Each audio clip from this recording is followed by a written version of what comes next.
Bruce Melody ati ni njye muhanzi wa mbere mu Rwanda. The Ben ati ibyo ari kuvuga ni uko yambaye isengeri ye. Bari bamubajije The Ben ati isengeri yawe yandi ya Tiger irihe? Ati nayitije Bruce Melody.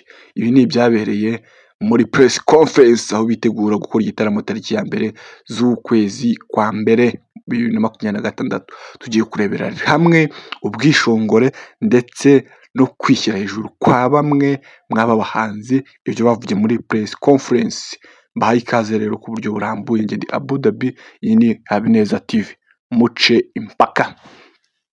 Bruce Melody niwe waje bwa kabiri, ariko yaje yemeye afite abantu bamukikije, amabonsa, abagize sekirite n'ibindi byinshi, aza ari hejuru ari kugendera mu gihumbi. The Ben bamuhaye ijambo, niwe watangiye yakira abantu kuko niwe nyiri igitaramo. Aravuga, abanza gushimira abafatanyabikorwa bari kumwe muri iki gitaramo bose, abavugaho avuga n'igihe kizabera.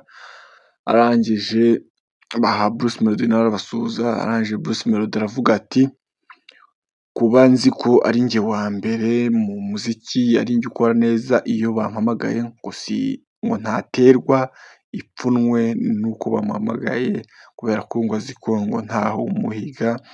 Arangije avuga ati ni ku ya mbere tuzahura. Arangije ajya kwicara asiga The Ben aragaruka yongera. Bamubajije ati ese isengeri yawe yandi ya Tiger B uba wambaye irihe, bimeze bite? Nawe areba kuri Bruce Melody, arangije aravuga ati isengeri yanjye nayitije Bruce Melody. Bruce Melody agarutse nawe ikindi yahise avuga ati iyo sengeri yiwe ahubwo ntabwo ariyo nambaye, ahubwo nayidodeshejemo ishati nambaye. Ndabashimiye rero, mukore subscribe ubundi mumbwire ibiganiro dukoraho tubisesengure neza 5 kuri 5. Murakoze.